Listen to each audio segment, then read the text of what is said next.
So today, from the place of gratitude, I remember the times where I was waiting for children. And this is one of the very, very important moments that I will never forget. Let me share with you. So my spouse and I had decided to enjoy ourselves in the first 1 year of marriage. So we're not waiting, we're not willing to have children. So for those that were praying for us in those times, sorry, we were actually not ready to have children. So after the first year anniversary now, we now thought, okay, this is the time to have children. And then we started the whole thing and all.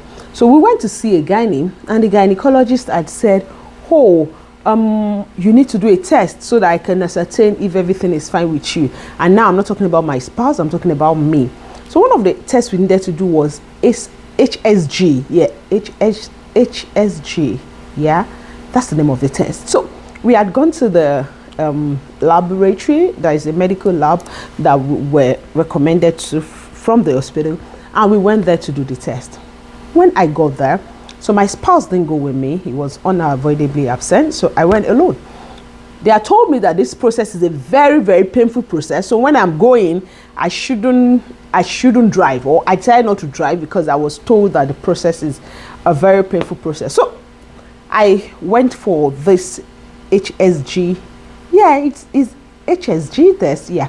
So when I got there, the process, what's the process? The process is that they want to check, the result is that they want to check what the fallopian tube is like, to be sure that the fallopian tube is not blocked. Because now if the fallopian tube is blocked, yeah, it's going to be difficult or almost impossible to have children. So that was what they wanted to check. So when they are doing that process, they will now need to pass some fluid into you so that they can assess and see and be able to take a scan of what the fallopian tube is like. That is what it is. Now, passing the tube into you is not with syringe. They use some mechanism, and it is very, very painful. I mean, that process is very painful. As far as I'm concerned, it is very painful. So I'd got into the lab. The bed was prepared. Mind you, this laboratory is in Victoria Island, and it's a very, very prominent laboratory. Victoria Island is in Lagos, for those that are watching this out of Nigeria. And I mean, it was a very, very good laboratory, prominent laboratory. That was the kind of laboratory I went to. So they had prepared the bed. I'd lie down on the bed, and they were going to start the process.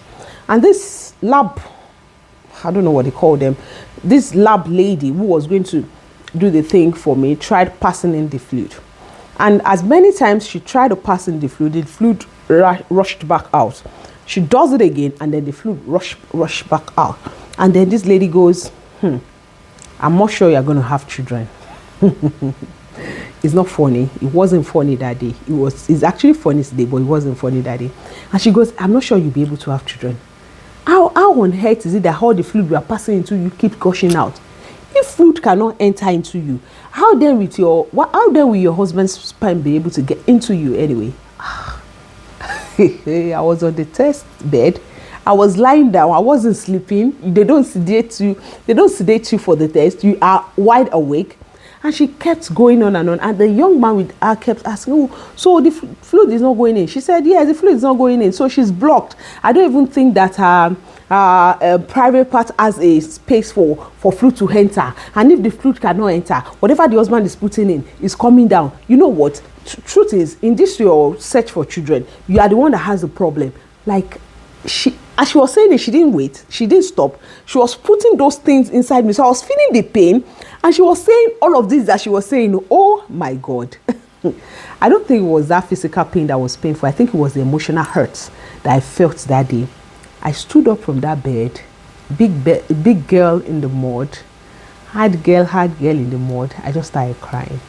My God, I couldn't take it.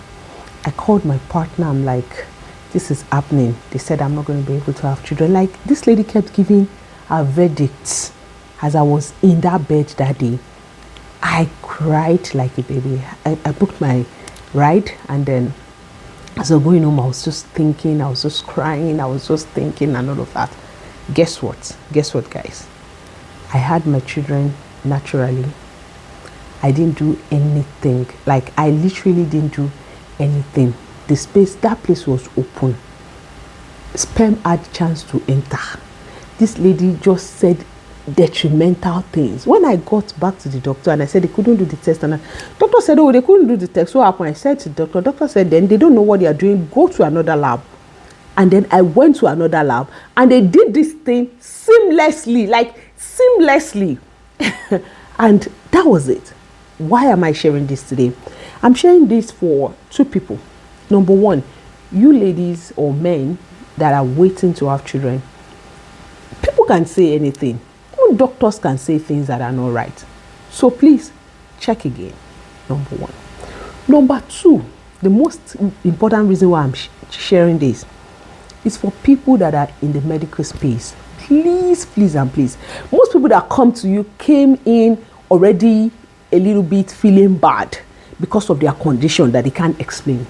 That's why they came. Even if you are going to say some things, say it with some grace. Give us grace. And I don't think a medical lab scientist has a right to say this kind of verdicts. I don't think that a medical scientist should say this kind of things out of their mouth, especially to someone that is not sedated, lying down in your bed, and you're saying all of this to the person. So please, please, and please, can you be kind? Can you extend some form of love and grace to people, and stop killing them? Stop hurting people's emotion. These things are actually more painful, much more painful than what you can think of. So we'll see you again next time with another lovely story. Have a good day, everyone.